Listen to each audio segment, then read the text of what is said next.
الحمد لله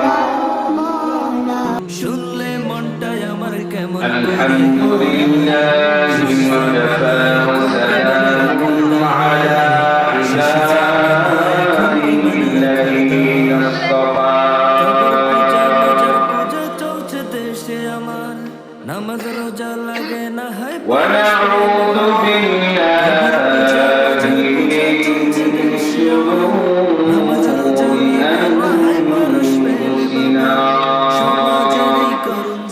দেখলে মনে হয় ومن سيئات أعمالنا ভরে গেছে সেরে কি আর ভণ্ডামি من يهده الله فلا مضل له ومن يضلل فلا هادي له ونشهد أن لا إله إلا الله وحده لا شريك له ونشهد أن سيدنا ومولانا محمدا عبده ورسوله الذي أرسل إلى الناس كافة بشيرا ونذيرا وداعيا إلى الله بإذنه وسراجا منيرا أما بعد فأعوذ بالله من الشيطان الرجيم بسم الله الرحمن الرحيم إن الصلاة تنهى عن الفحشاء والمنكر ولذكر الله أكبر والله يعلم ما تصنعون صدق الله العظيم وصدق رسوله النبي الكريم زيارة مدينة کی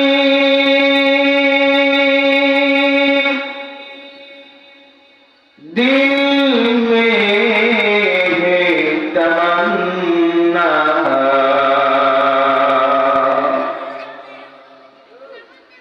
زیارت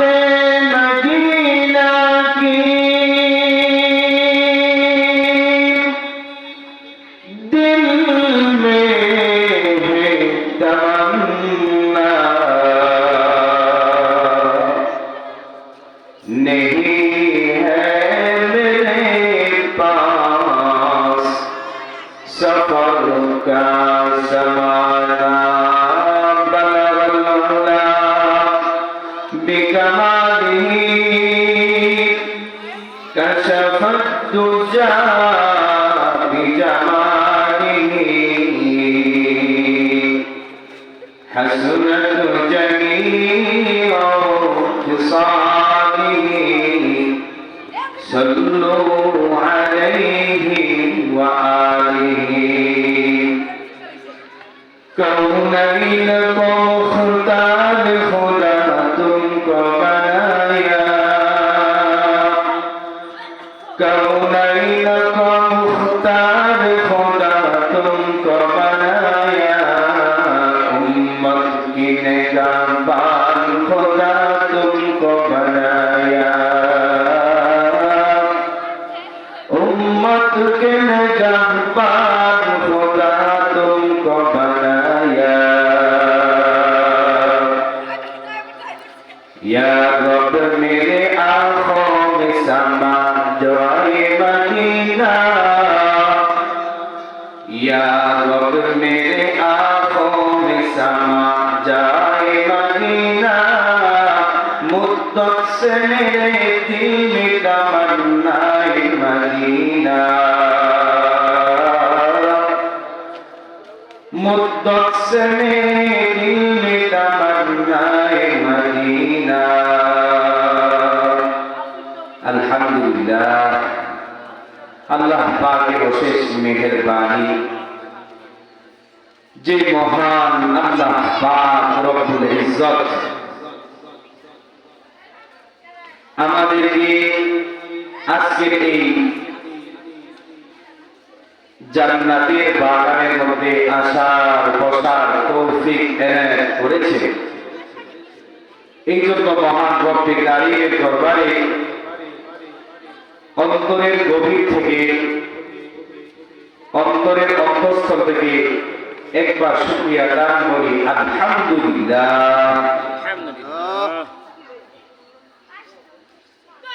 এই যে আমরা আসলাম এই আশাটাও আল্লাহ তাআলার একটা তৌফিক আল্লাহ যাকে ইচ্ছা তাকে ভালো কাজ করার সুযোগ দান করে ভালো কাজে যাওয়ার সুযোগ দান করে ভালো কথা শোনার সুযোগ দান করে আল্লাহ তাআলার তৌফিক ছাড়া আল্লাহ তাআলার আদেশ ছাড়া একটা গাছের পাতাও নড়ে না এই জন্য দেখবেন অনেকই ইচ্ছা আছে কিন্তু মাহফিলে আসতে পারে না এই যে মাহফিলের একটা অনুষ্ঠান চলতেছে মাহফিলের একটা কোরআনী মজমা চলতেছে বাহিরে অনেক মানুষ কিন্তু মাহফিলের মধ্যে শূন্য আমাদের এই মাহফিলের মধ্যে অনেক উলামায়ে কেরাম আছে আমি আমার এলাকাবাসীকে বলবো আপনারা যেইভাবে এই মাহফিলকে সুন্দর করার দরকার যেভাবে আপনারা ব্যবহার করলে এই মাহফিলটা সুন্দর হবে অনুরোধ থাকবে আপনারা সেইভাবে আচরণ করবেন ইন্নাল উলামা ওয়ারাসাতুল আম্বিয়া নিশ্চয় উলামায়ে কেরাম হলো নবীর ওয়ারিস এই জন্য উলামায়ে কেরামের মজমার মধ্যে জয়মা বসছে এখনো যারা এসে ঘোরাফেরা করছে আমাদের মাঝে আমাদের আজকের মাহফিলের বিশেষ বক্তা হযরত মাওলানা মুফতি নোমান আল হাবিব সাহেব আমাদের মাঝে উপস্থিত হয়েছে এই জন্য আমি আকুল আবেদন করবো এখনো যারা অযথা সময় নষ্ট করছে মাহফিলের ফ্যান্ডেলে চলে আসছে যে কথা বলতেছিলাম আল্লাহ তাআলা তৌফিক ছাড়া কোন মানুষ কোন একটা কাজ করতে পারে না হোক সেই কাজটা ভালো হোক সেই কাজটা মন্দ হযরত মুসা আলাইহিস সালাতু ওয়াস সালাম একবার হযরত মুসা আলাইহিস সালামের পেটে ব্যথা মুসা আলাইহিস সালাতু ওয়াস সালাম আল্লাহ তাআলার দরবারে ফরিয়াদ করলেন আল্লাহ আমার পেটের ব্যথা আল্লাহ তাআলার দরবারে যখন মুসা আলাইহিস সালাতু ওয়াস সালাম ফরিয়াদ করলেন আল্লাহ পাক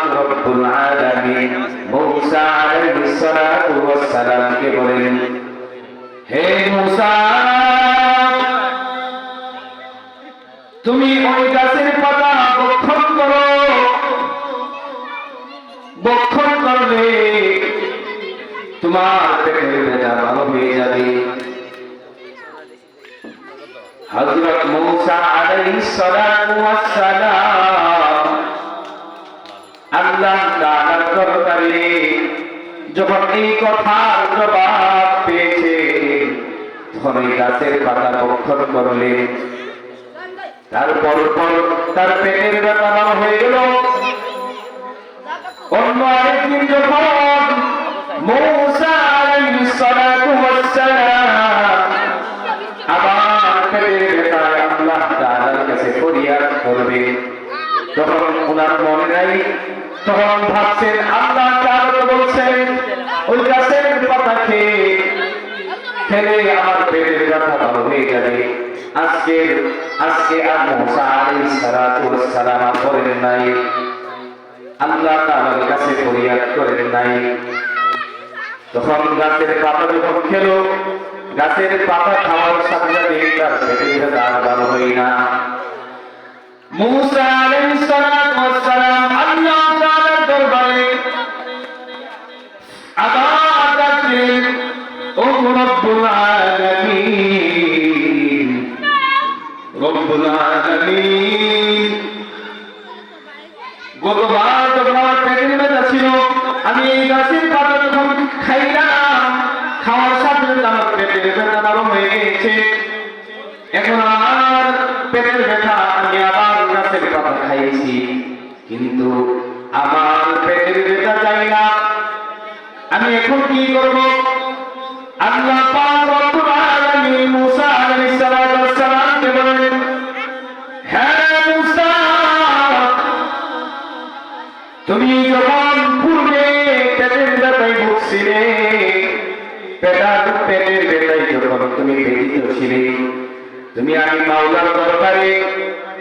ফরিয়াদ করেছিলাম, আমি মাওলার কাছে চাইছিলাম, তখন আমি মাওলা তোমাকে আদেশ করেছিলাম ওই গাছের পাতা খাওয়ার জন্য। এই জন্য তুমি গাছের পাতা খেয়েছিলাম,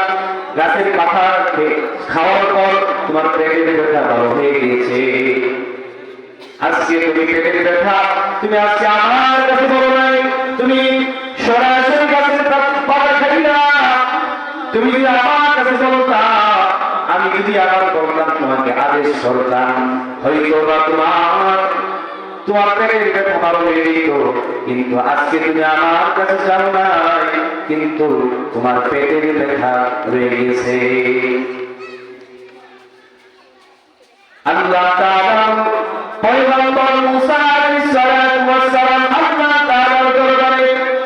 ক্ষমা প্রার্থনা করলেন, আল্লাহ ও আমার মাওলা, আমার ভুল হয়ে গেছে, আমি আপনার কাছে বলি নাই, না বলার কারণে, না বলার দরুন আমার ভুল হয়ে গেছে, আর করবো না। এই জন্য ভাইয়েরা আমার বলতেছিলাম যে তৌফিক আল্লাহ তাআলার দরবার থেকে যদি কোন মানুষ আল্লাহ তাআলার দরবারে যদি ফয়সালা না হয়, সে ভালো কাজ করতে পারবে না। আর কোন মানুষ যদি ভালো কাজ করার ইচ্ছা থাকে, আল্লাহ তাআলার কাছে ফরিয়াদ করে, হয়তো বাবারে তার দোয়া যদি কবুল করে, আল্লাহ তাআলা এই মাহফিলের ভালো কাজে আপনাকে শরীক করবে। কাদের কুদরতদারি বরকালাম, কাদের কুদরতদারি বরকালাম, আনতা রব্বি আনতা হাসবি যুল জালাল, আনতা রব্বি আনতা হাসবি যুল জালাল। এই জন্য ভাইরা আমার আজকে মাহফিলটা শুরু হয়ে আছে, এখন আমি আকুল আবেদন করব, এই মাহফিলটা যেন আমাদের মাধ্যমে ভরপুর হয়ে যায়, এই মাহফিলটা যেন আমাদের কারণে বিনষ্ট না হয়, নষ্ট না হয়, মাহফিলের পরিবেশটা যেন খারাপ না হয়।